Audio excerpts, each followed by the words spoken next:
I'm here for the memes, very much so. I'm here in the Teton Mountains. You get an awesome view of the mountains. And I just rode the only coaster in the state. this this thing right here. So, obviously we know what everyone's favorite coaster and least favorite coaster in the state of Wyoming is, because there's only one option. So this is, by default, Wyoming's #1 coaster. But back to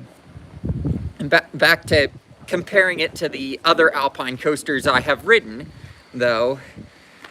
I will say from the meme worthiness, the fact that I can now say I have ridden a coaster in Wyoming, I mean, that's bragging rights with anyone in the coaster community, just like at all. That's ultimate bragging rights to say, hey, one of those states that only has one coaster, and it's a big state geographically too. Well, yeah, I've ridden it. Like, that's something I can just do when I'm in the process of moving across the country. I don't have a super strict timetable of places where I have to be. Being able to say, hey, I've ridden a coaster in Wyoming, yeah, that's something I can just decide I'm gonna do. And now let's get to the coaster itself and actual seriousness, like just beyond the memes of, hey, I rode a coaster in Wyoming. So the coaster itself, I mean, it has an all right layout. It doesn't have any sort of, it doesn't have the airtime hills like the one at Glenwood Caverns does, but it makes up for that with some big drops.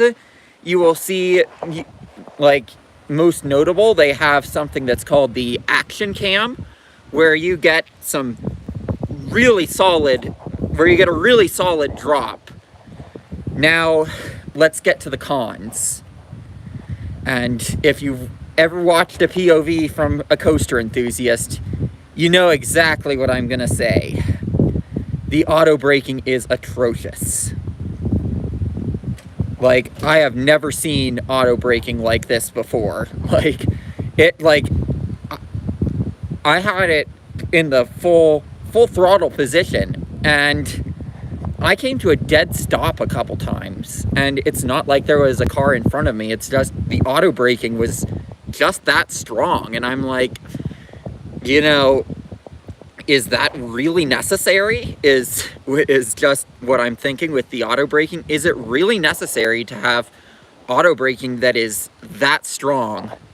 But, like, I mean, I will say I'm not going to be too on the place here for that, because with the policies for how they run this thing, I really like it, and I wish that more places would adopt policies like what they have here. So the policy that I really like that they have here is that, hey, you pay for the Alpine coaster, you get unlimited rides for an hour. So say you spend $30 and you for the Alpine coaster, and you get 6 rides on it or more.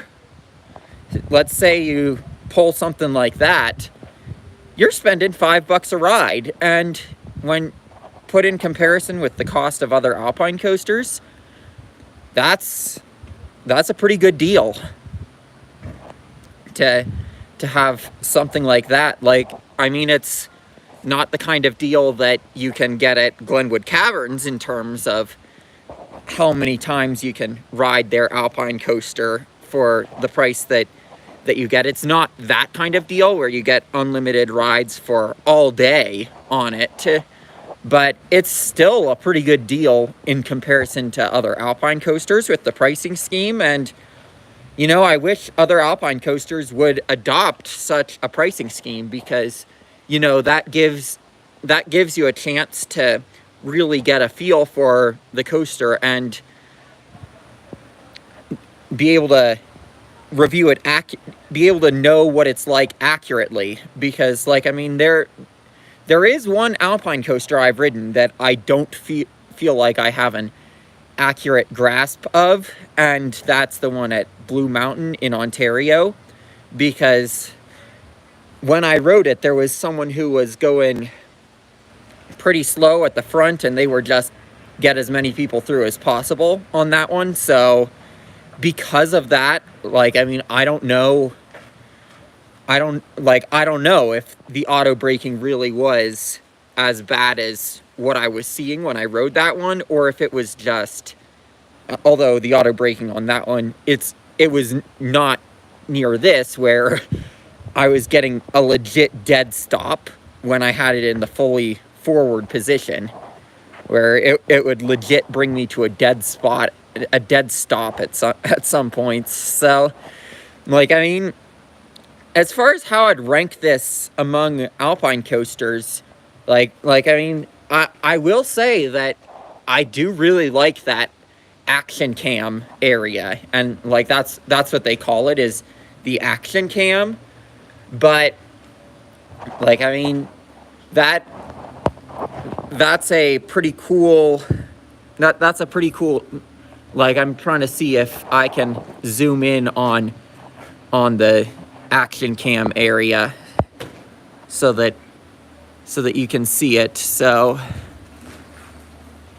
it's right before, I believe it's right before that helix that's before the bridge. So there's the bridge, there's the helix, and then there's that action cam area. That drop has quite a bit of oomph to it, which, like, I mean, like, of the alpine coasters I've ridden, I'd say this is the one I'm the most conflicted about, because, like, I mean, I love the policies that I love the policy of, hey, you spend, I'm just gonna say it, cheaper than what I spent at Park City, and you get unlimited rides for an hour. I adore that policy of with that, where you get unlimited rides for an hour.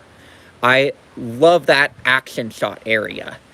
I think it has a pretty solid layout because of some of those big drops that it has.